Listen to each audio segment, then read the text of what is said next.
Nimbly mixing nostalgia and full-throttle action, Top Gun. Maverick soars higher than it has any right to, constructing a mostly terrific sequel 36 years later, including a COVID release delay, using a good but not great movie as its jumping-off point.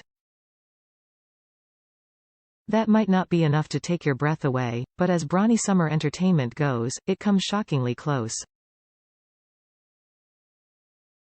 The original featured Tom Cruise on the early cusp of his movie stardom, but he demonstrates that even as an older guy there's still plenty left in the tank.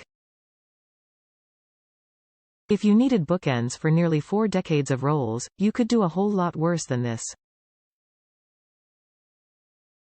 Older but not necessarily wiser describes Cruise's Pete Mitchell, a.k.a. Maverick, the daredevil Navy pilot whose career hasn't matched his high-flying skills, largely because he has a bad habit of sidestepping orders and flouting authority. "I am where I belong," Maverick says, when asked why he's still a captain after all these years, following an introduction to the Kenny Loggins song Danger Zone, just to reset the mood. On the verge of paying the price for that, he's given the proverbial last chance, called back to Top Gun to train pilots for a top-secret mission, among them Rooster, Miles Teller, the son of the partner that Mav famously lost in the first movie. There's more to it than that, including an opportunity to reconnect with old friend Iceman, Val Kilmer, whose off-screen health issues are nicely woven into the story, butting heads with the commanding officer, Jon Hamm, and an old flame, Jennifer Connelly.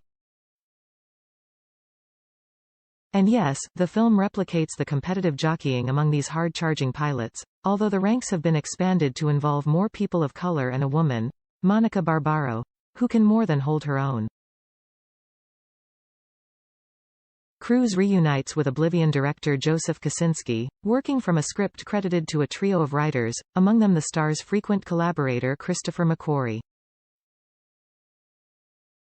Somehow, the film manages to putty in the intervening decades on the fly, painting a portrait of a guy whose need for speed has both propelled him forward and held him back, especially in terms of commitment and rootlessness.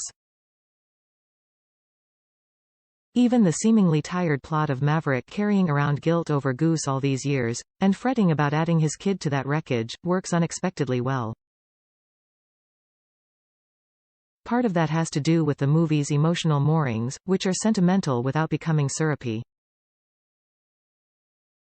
A dedication to the late Tony Scott, who directed the original, is another nice touch.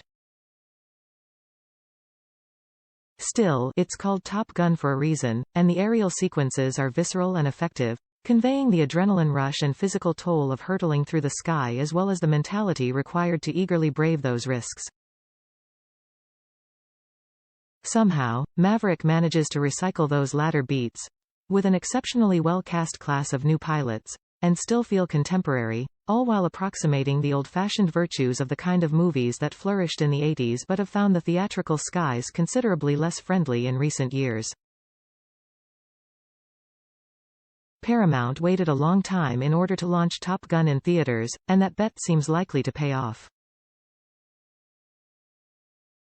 Because while you could watch Maverick's heroics in the comfort of home, like the man said, the big screen is where he belongs.